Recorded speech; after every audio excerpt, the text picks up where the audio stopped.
I'm here today to take you through a very quick explanation of how you get the Seagate Backup Plus Slim hard drive into a PlayStation 4 and then use the caddy at the end of it. What you'll need is the hard drive, the PlayStation 4, the cable for the controller for when you restart it, and a screwdriver, preferably a flathead screwdriver and a Phillips screwdriver to undo the bolts in the PS4. You'll also need a USB stick with a couple of gigabytes on so that you can transfer the OS data from a computer to the PlayStation 4 when you install the new hard drive. Firstly, we'll have a look at opening the hard drive itself, if I can get into the packaging. This is one I've previously opened, so just get that out of the way. The hard drive comes in a sealed bag like that, with a little USB cable, usually wrapped up. I've already unwrapped mine. These are the new USB 3 cables with a double end, but it does make the drive faster. Take that one out. It's a standard disc caddy.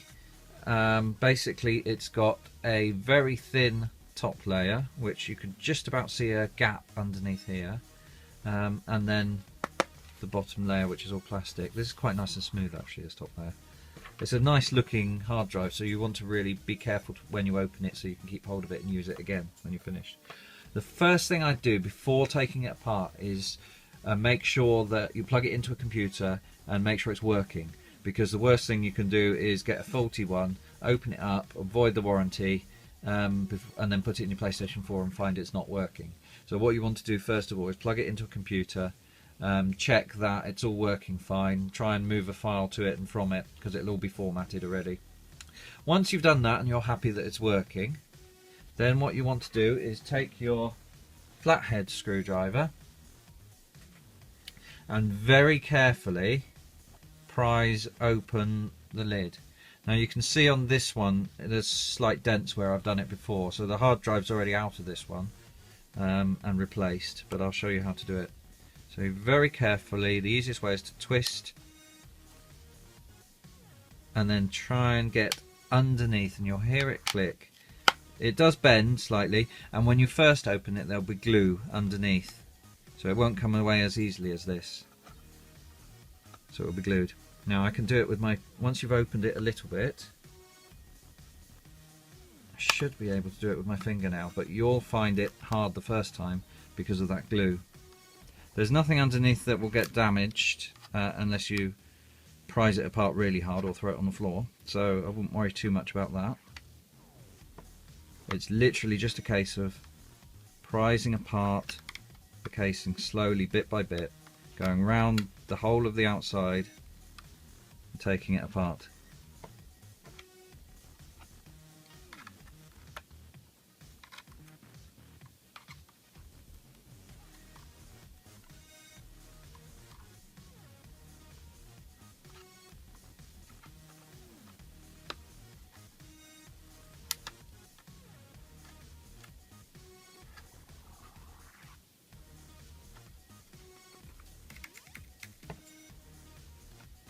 Now, there are some clips on each side that you'll notice, so you'll need to unclip those carefully.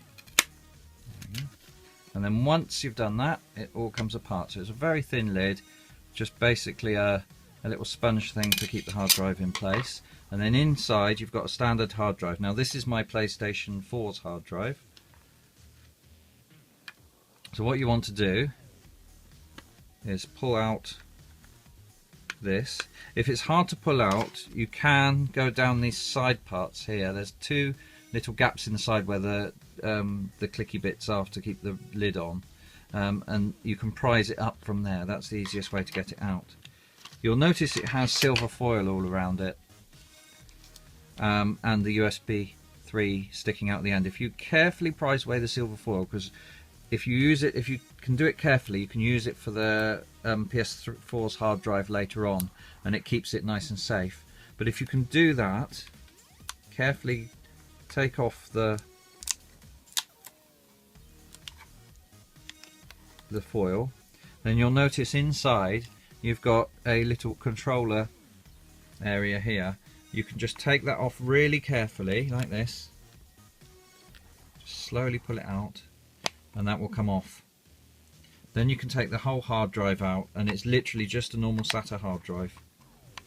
We pop that one back in for now because I've already done that.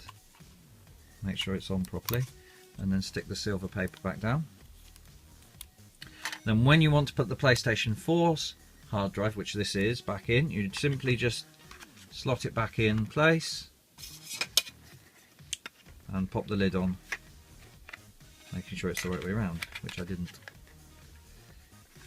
So it just doesn't matter where you start from, you just click it into place. You might need a bit of pressure to click some of the bits in to make sure they're all in. There we go. So now it, well, apart from a few scratches where I've been doing it with the screwdriver, it looks virtually new, and you wouldn't notice. And you can use this as a really fast USB 3 hard drive with the PlayStation's hard drive in it. Now, if you look at the screen, if you go to this website, which is ukplaystation.com/PS4 initialize, you'll find full details on how to restart the machine once you've installed the device.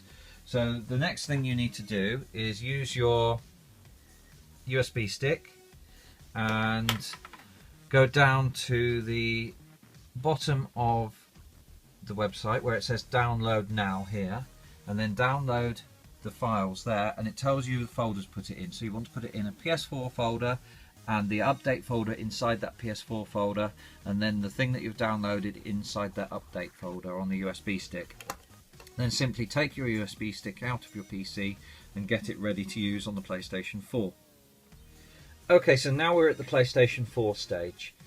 The first thing you need to do is make sure the power is completely off by removing the cable at the back of the PlayStation 4. That's the first thing you need to do. Next, simply slide the cover with both your hands, like this. Comes off really easily, and you'll see the hard drive enclosure inside. This is where you'll need your Phillips screwdriver to take apart the PlayStation screw here with the cool little symbols on that Sony has put onto the screw. And so it's good because then you know what the screw is for.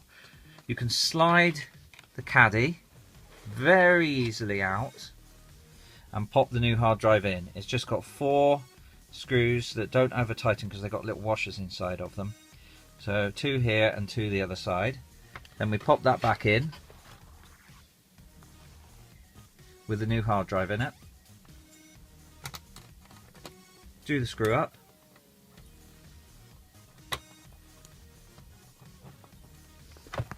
Pop the lid back on, aligning it with the holes.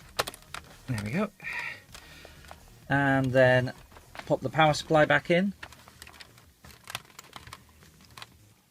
The next stage is to take the USB stick and pop it in the drive, making sure that you have the cable ready for the controller and the controller in place.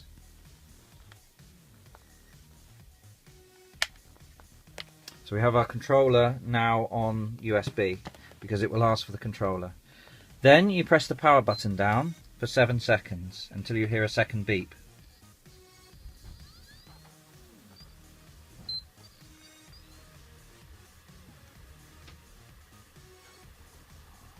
If you look at the screen, you'll see that it says place a controller on USB and then press the PlayStation button. You'll get to this menu. You'll need to go down to Initialize PS4, Reinstall System Software. That will then find the software on the USB stick and reinstall it on the device. And that's it really, it's as simple as that. So this is a great way of upgrading your PlayStation 4 to 2 terabytes fairly cheap, and also managing to get a USB enclosure at the same time.